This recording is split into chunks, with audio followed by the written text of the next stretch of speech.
Hello everyone, welcome back again to class 6 AISSEE.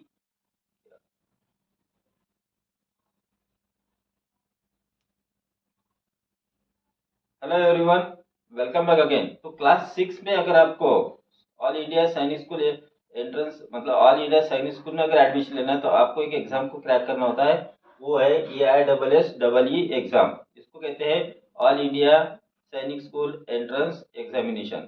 अभी हम देख रहे हैं जो 2021 का पेपर्स था, उसका जो सेक्शन ये है मैथमेटिक्स का, उसमें हमने इसके पहले क्वेश्चन 1 से लेकर 10 तक के क्वेश्चंस को सॉल्व किया है। तो अगर आपने वो वीडियो मिस किया है तो उसकी लिंक आपको इस वीडियो के डिस्क्रिप्शन में मिल जाएंगी। तो हम देखते हैं क्वेश्चन नंबर 11 से आगे। ठीक है, देखते हैं क्वेश्चन नंबर 11। उसके पहले बता दूं कि अगर आप मेरे चैनल पर नए हो तो प्लीज चैनल को सब्सक्राइब करो, बेल आइकन को प्रेस करो, वीडियो अच्छा लगे तो लाइक करो और अपने फ्रेंड के साथ शेयर करो। तो क्वेश्चन 11 में क्या दिया है, देखो, Ram, Rahul and Rohit shared a bag of marbles. ठीक है, तो राम ने, रोहित ने और राहुल ने मार्बल्स के एक बैग में से मार्बल्स को एक दूसरे के साथ शेयर किया। तो टोटल कितने फ्रेंड्स है, वो 3 फ्रेंड्स है। ठीक है, आगे देखो, द बैग कंटेन 272 मार्बल्स। तो बैग में 272 मार्बल्स है। How many marbles where left over after the friend shared them equally.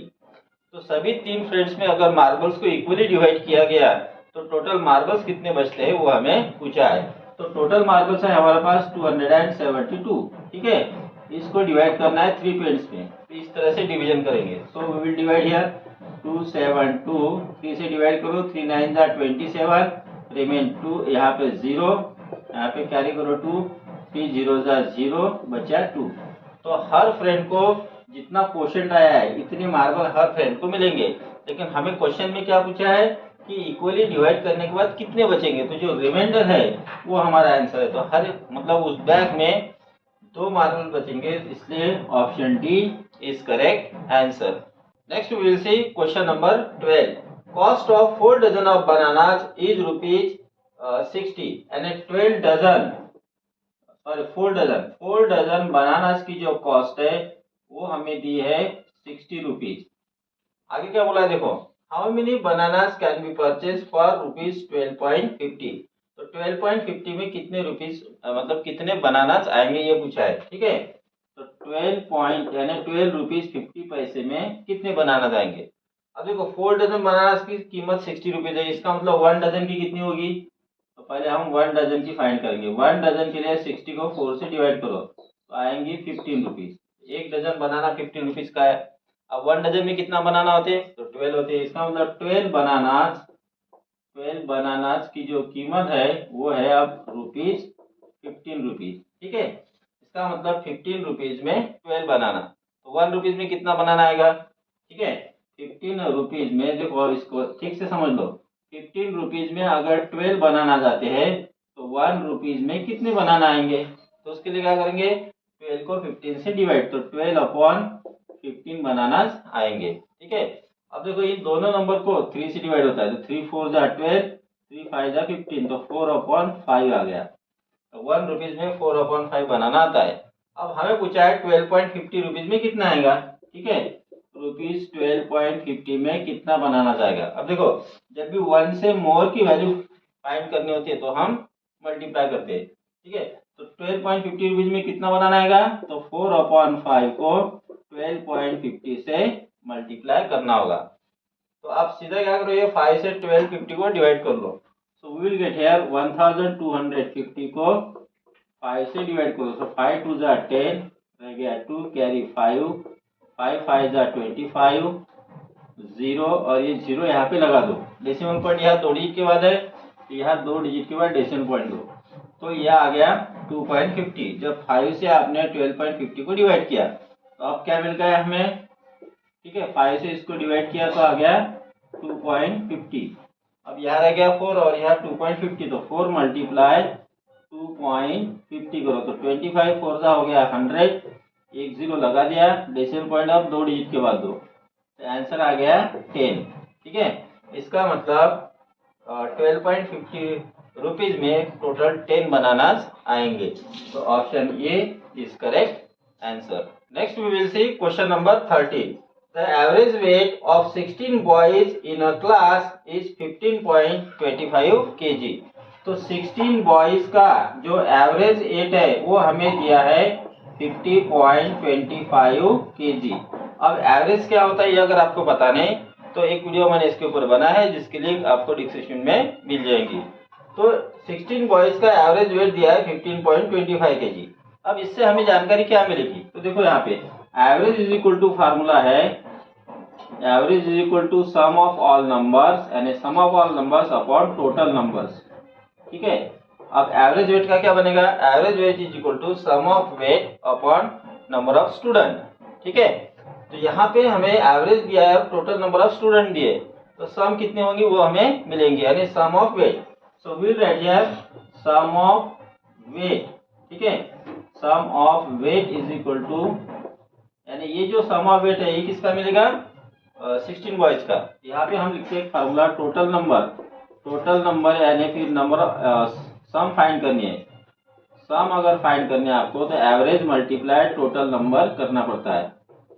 Average multiply total number. ठीक है. तो सम ऑफ वेट अगर हमें फाइंड करना है तो एवरेज को टोटल नंबर यानी टोटल नंबर ऑफ बॉयज से मल्टीप्लाई करना पड़ेगा. तो 16 बॉयज का एवरेज वेट है 15.25 kg. इसको मल्टीप्लाई करेंगे 16 से तो आपको मिल जाएगा यहाँ पे इनका टोटल वेट. तो यहाँ पे प्रोडक्ट फाइंड करते हैं तो 15.25 मल्टीप्लाई 16. ठीक है. तो 16 5 80 कैरी 8 16 2 32 32 और 8 40 कैरी 4 16 0 0 4 16 5 80. ठीक है. डेसिमल पॉइंट 2 डिजिट के बाद आंसर आ गया 804 kg. So will write here 804 kg. ये हो गया 16 बॉयज के वेट की टोटल. आगे देखो क्या बोला है and that of the remaining 8 boys is 40.15 kg. और बचे हुए जो 8 बच्चे हैं उनका एवरेज वेट है 45.15 kg. तो इससे हमें क्या मिलेगा देखो अब बचे हुए 8 बॉयज है 8 बॉयज का जो एवरेज वेट है वो है 45.15 kg. तो जैसे हमने 16 बॉयज की एज टोटल फाइंड की वेट की वैसे ही हम 8 बॉयज के वेट की टोटल फाइंड करेंगे. तो we will get here sum of weight. तो कितने बच्चों का मिलेगा अभी 8 बच्चों का. Sum of weight is equal to formula वही है हमारा एवरेज को टोटल नंबर ऑफ स्टूडेंट से मल्टीप्लाई करो. एवरेज है हमारा 45.15 मल्टीप्लाई 8 8 5 40 कैरी 4 8 1 8 8 और 4 12 2 कैरी 1 8 5 40 40 और 1 41 कैरी 4 8 4 32 और 4 36. डेसिमल पॉइंट 2 डिजिट के बाद देंगे आंसर आ गया 361.20 kg. ठीक है. आगे देखो क्या बोला है find the average weight of all the boys in the class. तो क्लास में जितने भी बच्चे हैं उनका एवरेज वेट फाइंड करना है. अब देखो पहले 16 बॉयज का जो हमने वेट फाइंड किया वो है 804 kg. ठीक है. फिर 8 बॉयज का जो टोटल वेट है वो है 361.20 kg. अब पहले 16 बॉयज और अभी 8 बॉयज तो टोटल बॉयज कितने हो गए हमारे पास टोटल बॉयज हो गए 16 प्लस 8 तो 24 बॉयज है. अब 24 बॉयज का हमें एवरेज वेट फाइंड करना है. तो average weight is equal to होता है sum of weight upon total number of student. तो हमें क्या करना पड़ेगा 8 बॉयज के वेट की और ये जो हमने अभी फाइंड की थी 8 बॉयज के वेट की एडिशन करनी पड़ेगी. वो साइड में करते हैं 804 और 361.20. अब यहाँ डेसिमल के बाद कुछ नहीं है तो हम यहाँ डेसिमल 0 ले सकते हैं. तो 0 2 5 6 11 डेसिमल पॉइंट 2 डिजिट के बाद तो 1165.20. ये हो गया टोटल 24 बच्चों के वेट की एडिशन. अब हमें तो फाइंड करना है एवरेज. एवरेज के लिए क्या करेंगे इस टोटल वेट को ठीक है 24 स्टूडेंट से डिवाइड करेंगे. तो वो डिवीजन हमें साइड में करेंगे. देखो डिवाइड किसको करना है 1165.20 को 24 से. ठीक है. अब पहले 3 डिजिट 116 है तो 24 4 से अगर किया 96 होता है. ठीक है. तो ये चलेगा. और अगर 5 जा किया तो 120 आता है, ये ज़्यादा हो जाएगा तो 4 से करेंगे, ठीक है। 4 4 जा 16 जा 6 कैरी 1, 4 2 जा 8 और 1 9। तो अब यहाँ पे रह गया 0, यहाँ पे 2, और यहाँ पे नीचे लिया हमने 5। अब 24 को कितने से मल्टीप्लाई करोगे तो 205 आता, तो हम पहले 8 से मल्टीप्लाई करके देखते हैं। 24 मल्टीप्लाई 8 करके देखो, 192 आते, तो इसी से काम हो जाएगा। तो 24 8 जा 192, यहाँ पे हो गया 3 और यहाँ पे हो गया 1, ठीक है, और 0। अब नीचे लेना पड़ेगा हमें यहाँ पे 2 को, यहाँ पे देंगे डेसिमल पॉइंट। अब 132 आया, तो हमने जब 4 से किया तो 96 था, अगर 5 से मल्टीप्लाई करेंगे 24 मल्टीप्लाई 5 करके देखो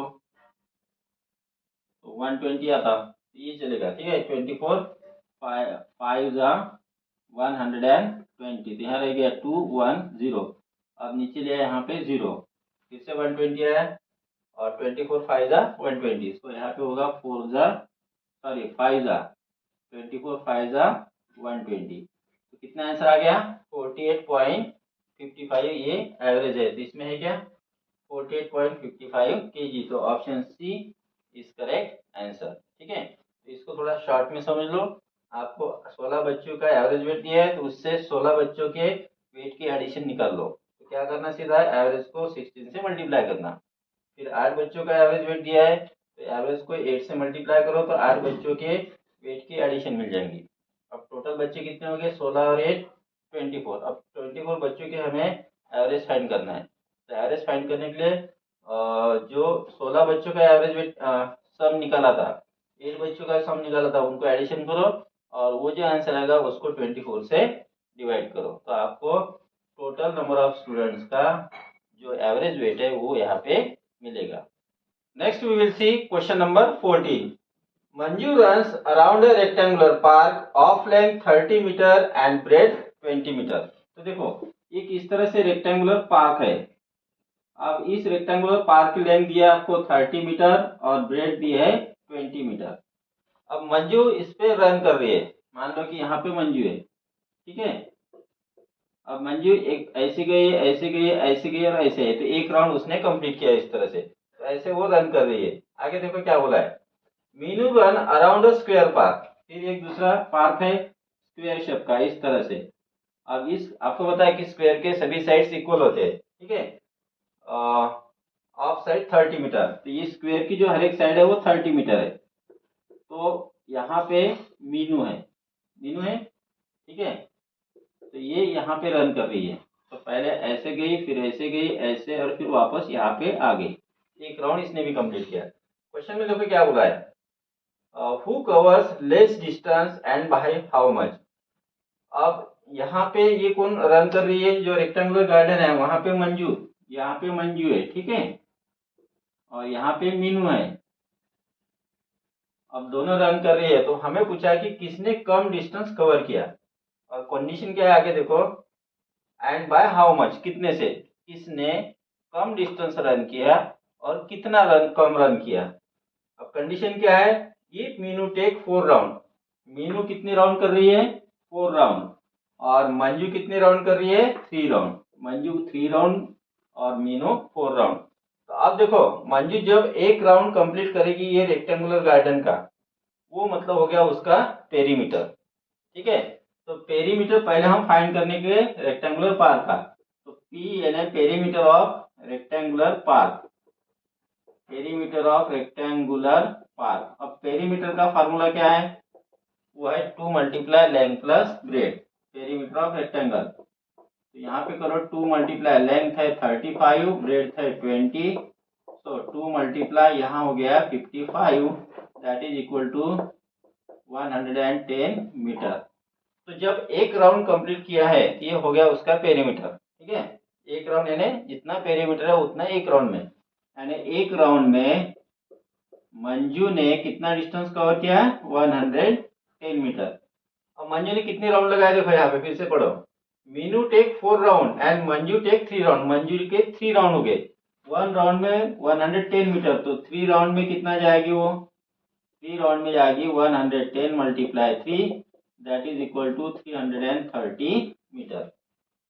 तो इतना डिस्टेंस मंजू कवर करती है। अब हमें देखना है कि मीनू कितना कवर करती है। अब जैसे ये रेक्टेंगुलर पार्क का एक राउंड मतलब हो गया उसका पेरीमीटर, वैसे ही जो स्क्वायर पार्क है इसका एक राउंड मतलब इसका पेरीमीटर। अब हम फाइंड करेंगे पेरीमीटर ऑफ स्क्वायर पार्क।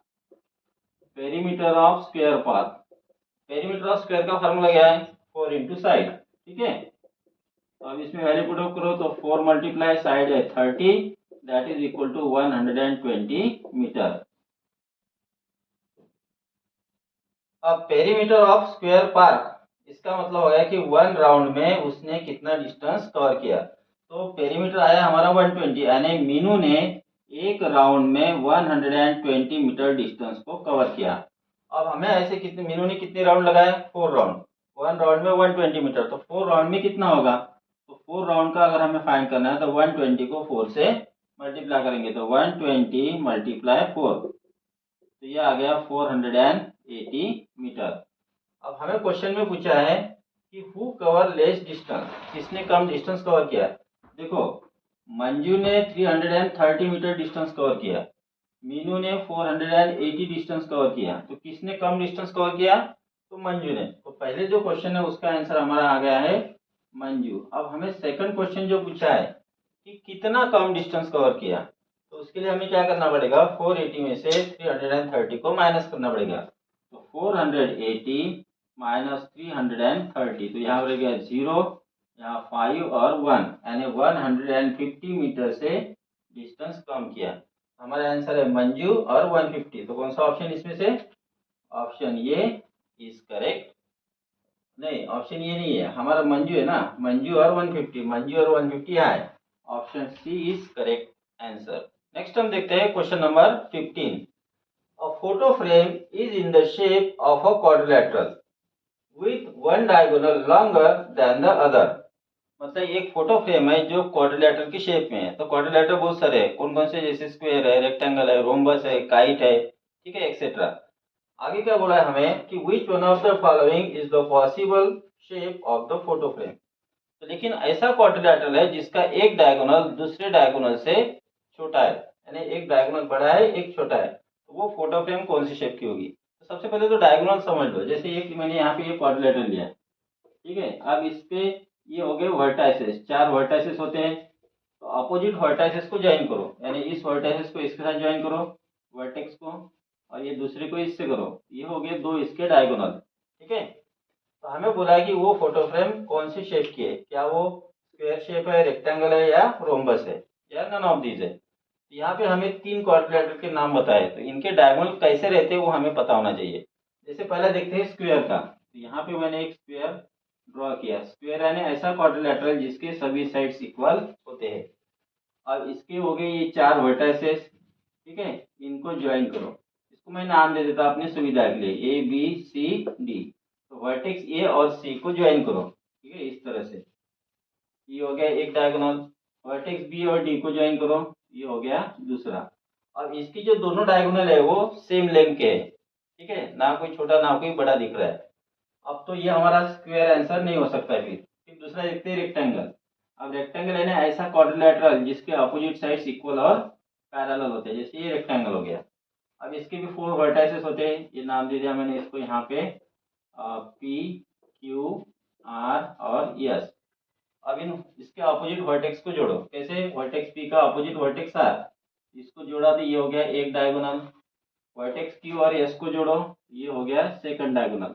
अब इसके भी डायगोनल इक्वल लेंथ के दिखते, कोई छोटा बड़ा नहीं है, सेकंड ऑप्शन भी हमारा रॉन्ग है, ठीक है। अब देखते हैं रोम्बस। रोम्बस क्या होता है, रोम्बस एक तरह का पैरेललोग्राम होता है, ठीक है, जिसके अपोजिट साइड्स पैरेलल और मतलब रोम्बस में सभी साइड्स इक्वल होते हैं, यानी एक तरह का इसको मतलब स्क्वायर नहीं बोल सकते, क्योंकि स्क्वायर में हर एक एंगल राइट एंगल होता है और रोम्बस में नहीं होता, ठीक है।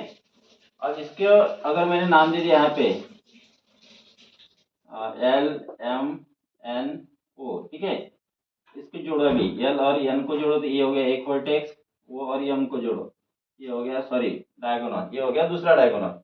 अब इसकी जो डायगोनल है वो छोटे बड़े दिख रहे हैं, एल एन डायगोनल छोटा है और ओ एम डायगोनल बड़ा है, तो यही शेप में वो फिर फोटो फ्रेम हो सकती है। तो option number C is correct answer. Question देखते हैं, क्वेश्चन नंबर 16।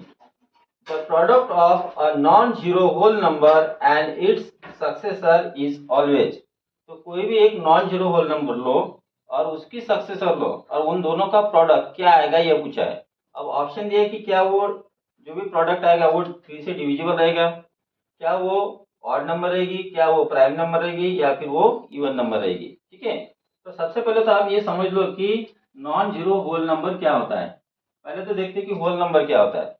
अब होल नंबर है ना ऐसे नंबर्स जिसमें सभी नेचुरल नंबर होते हैं और जीरो होता है, जीरो और सभी नेचुरल नंबर। अब नेचुरल नंबर क्या है, जो काउंटिंग नंबर्स होते हैं 1 2 3 डॉट डॉट डॉट, ठीक है, तो वो नेचुरल नंबर है। अब उसके पहले अगर जीरो ले लिया तो 0 1 2 3 dot dot dot dot dot dot का मतलब क्या हो गया कि ये अनलिमिटेड है, ये हो गए होल नंबर। अब हमें क्या बोला है कि जीरो को छोड़ दो, जीरो को नहीं लेना, तो बचे हुए जो होल नंबर है उनमें से कोई भी एक नंबर लो अपने में से। जैसे मैंने लिया है यहाँ पे 3 लिया, अब 3 उसकी सक्सेसर लो, सक्सेसर यानी उसके आगे की नंबर। सक्सेसर प्रीडेसेसर आपको पता होगा, सक्सेसर यानी +1 करके आती है आगे की नंबर और प्रीडेसेसर यानी -1 करके आती है पीछे की नंबर। तो इसकी सक्सेसर अगर हम लेते हैं तो ये आ गई 4। अब इन दोनों का प्रोडक्ट करो, 3 × 4 किया तो ये आ गया 12। अब ये जो 12 है ये 4 ऑप्शन में से कौन सा है। पहला है क्या, डिविजिबल बाय 3, 12 डिविजिबल है 3 से तो है, लेकिन हमें ये देखना पड़ेगा कि दूसरा एक और एग्जांपल लेते हैं।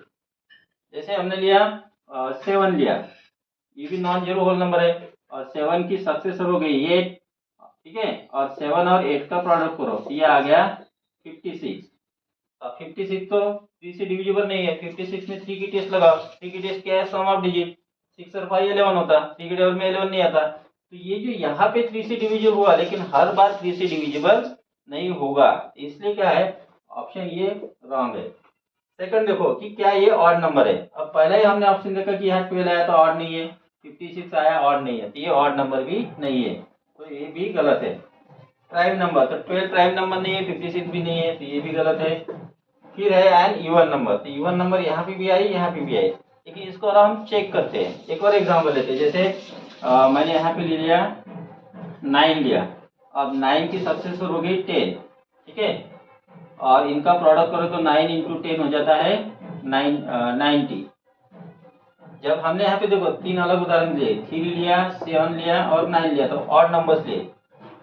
कौन से नंबर लिए हमने, ऑड, और उनकी जो सक्सेसर है वो इवन हो जाएगी। फिर तो ऑड इंटू इवन अगर करोगे तो फिर इवन आ जाता है। और अगर हम इवन नंबर लेते हैं, जैसे मैंने मान लिया मैंने 6 लिया, ये भी नॉन जीरो होल नंबर है, 6 की सक्सेसर 7 है, 6 और 7 का प्रोडक्ट करो तो 42 आता है, 42 भी इवन नंबर है। यानी अगर हम पहले इवन नंबर यानी ऑड को इवन से मल्टीप्लाई करो या इवन को ऑड से मल्टीप्लाई करो तो आंसर इवन ही आता है, यानी इसमें हमारा जो है option D is correct answer. Question देखते हैं, question number 17। A sum pays a total simple interest of rupees 4016.25 at the rate of 9% in 5 years. What is the sum? मतलब एक अमाउंट है जिसके ऊपर सिंपल इंटरेस्ट मिला है 4016.25 रुपीज, उसका रेट ऑफ इंटरेस्ट भी 9% है और टाइम पीरियड है 5 ईयर्स। तो हमें पूछा है कि वो अमाउंट कौन सा है, यानी हमें फाइंड करना है प्रिंसिपल। तो अगर आपको प्रिंसिपल, रेट ऑफ इंटरेस्ट ये सब चीजें नहीं पता है, ठीक है, टाइम पीरियड, तो उसके ऊपर मैंने वीडियो बनाया है जो स्कॉलरशिप के एग्जाम के लिए बनाया था और टफ एग्जाम्पल रहते हैं, तो आप वो वीडियो जरूर देखना, उसकी लिंक मैं आपको डिस्क्रिप्शन में दे दूंगा।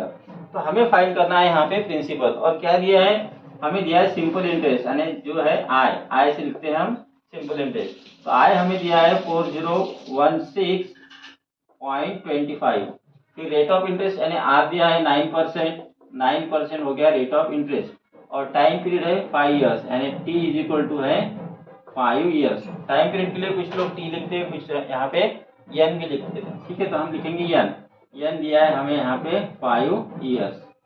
हमें फाइंड करना है प्रिंसिपल, ठीक है। अब हमारे पास इंटरेस्ट का फार्मूला क्या है, इंटरेस्ट है P × R × N/100, ये है सिंपल इंटरेस्ट का फार्मूला। अगर हमें यहाँ पे प्रिंसिपल फाइंड करना है, या समझ लो आप P, R और N तीनों में से किसी को एक फाइंड करना है। अगर P फाइंड करना है तो P फाइंड करने के लिए फार्मूला बनता है I multiply 100 upon R multiply n। ठीक है, अगर P फाइंड करना है तो I इंटू 100 आया और R और n का प्रोडक्ट हुआ नीचे डिनोमिनेटर में। अगर हमें R फाइंड करना है, रेट ऑफ इंटरेस्ट फाइंड करना है, तो फार्मूला है I into 100 upon P multiply n। और अगर आपको n फाइंड करना है तो फार्मूला है I into 100 upon P multiply R। ठीक है, ये फार्मूले आपको ध्यान में रखने हैं। तो यहाँ पे देखो I इंटू 100 तीनों में ऊपर सेम है।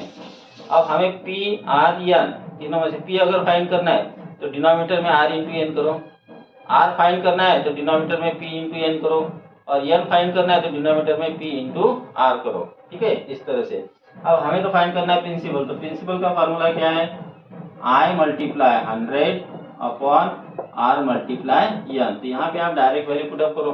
ठीक है, और अगर आपको फार्मूले से पता है तो ये फार्मूले भी लिखने की जरूरत नहीं है आपको, क्योंकि समय कम रहता है, तो आप डायरेक्टली वैल्यूज पुट अप करके उसको कैलकुलेट करो। तो इंटरेस्ट कितना है, 416.25 है, multiply 100 upon rate of interest है 9 मल्टीप्लाई टाइम पीरियड है 5। अब यहाँ देखो 100 से मल्टीप्लाई करोगे तो इसके सामने 2 जीरो आएंगे, तो 401625, इसके सामने 2 जीरो लगा दो। अब डेसिमल पॉइंट 2 डिजिट के बाद है तो डेसिमल पॉइंट 2 डिजिट के बाद देखो, यहाँ पे डेसिमल के बाद 0 0 है तो उसको छोड़ दो। ठीक है, ये हो गया कट, और नीचे 9 मल्टीप्लाई 5। अब 9 और 5 का प्रोडक्ट मत करो, क्योंकि 5 से ये पूरी नंबर डिविजिबल है। ठीक है, तो 5 से इसको डिवाइड करो, तो विल गेट हियर 5 8 जा 40, 5 0 जा 0, 5 3 जा 15, 5 2 जा 10, 5 5 जा 25, ये आ गया। और अब यहाँ 5 से तो डिवाइड हो गया, डिनोमिनेटर में रह गया 9। अब 80325 को 9 से डिवाइड करो, तो 9 8 जा 72, रिमेन 8, यहाँ पे आ गया 3, 9 8 जा 72, 9 9 जा 81, यहाँ पे रह गया 2, 2 आया, 9 3 जा 27 होता, 9 2 जा करेंगे, 9 2 जा 18, यहाँ रह गया 4 5, 9 5 जा 45, तो 8925 आया। ठीक है, 8925। तो इतना वो अमाउंट रहेगा, इतना वो प्रिंसिपल रहेगा, इतनी वो सम रहेंगे। तो कौन सा option, option D is correct answer. Next we will see question number 18। Find the angle measure between the hands of the clock when time shows 6 PM।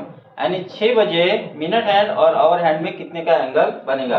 अब उसके लिए देखो हम यहाँ पे एक क्लॉक ड्रॉ कर रहे हैं। ठीक है, इस तरह से। अब ये हो गया 12, 3, 6 और ये हो गया 9। अब यहाँ पे हम दिखाते हैं 6 PM। 6 PM मतलब आवर हैंड रहेगा यहाँ पे 6 पे और मिनट हैंड रहेगा यहाँ पे 12 पे, इस तरह से। तो इन दोनों हैंड में कितने का एंगल बना। अब ये वाला जो एंगल बना है, ये वाला एंगल हमें यहाँ पे पूछा है। ये एंगल रहता है स्ट्रेट एंगल, और स्ट्रेट एंगल का मेजर होता है 180 डिग्री। तो which option, option C is correct answer. Next देखो question number 19। Find the volume of a cube of side 6 centimetre. तो क्यूब का वॉल्यूम हमें फाइंड करना है, उसके लिए आपको क्यूब के वॉल्यूम का फार्मूला पता होना चाहिए। Volume of cube, volume of cube का जो फार्मूला है वो है एल क्यूब, और एल है साइड। तो क्यूब के जो सभी एजेस होते हैं, साइड होते हैं, वो सेम मेजर के होते हैं, क्योंकि हर जो सरफेस है वो स्क्वायर होता है। तो एल एल है साइड, तो साइड दिया हमें 6 सेंटीमीटर, तो 6 का क्यूब करना है। 6 का क्यूब करना मतलब 6 को 3 टाइम्स मल्टीप्लाई करना। ठीक है, तो 6 6 ये हो गया 36 मल्टीप्लाई 6, 6 6 36, कैरी 3, 6 3 18, 18 और 3 21, तो 216। अब यूनिट यहाँ पे साइड का क्या है, सेंटीमीटर, तो ये हो गया सेंटीमीटर का पावर 3। ठीक है, अगर आपको लर्न है क्यूब तो 6 का क्यूब आप डायरेक्ट यहाँ पे फाइंड कर सकते हो। तो ऑप्शन कौन सा है यहाँ पे, option A is correct answer. Next देखो question number 20। Write Roman numeral. ये वाली रोमन न्यूमेरल ये है इन अरेबिक न्यूमेरल। तो रोमन न्यूमेरल के ऊपर अगर आपको कुछ कंफ्यूजन है तो उसके लिंक मैं आपको यहाँ डिस्क्रिप्शन में दे दूंगा। और ये एंगल्स के भी, एंगल्स में इतना इजी क्वेश्चन तो नहीं पूछेंगे आपको, मतलब ये पूछ लिया है, और भी इसके हार्ड लेवल अभी बड़ी होंगी। ठीक है, तो उसकी भी मैं आपको लिंक यहाँ पे दूंगा।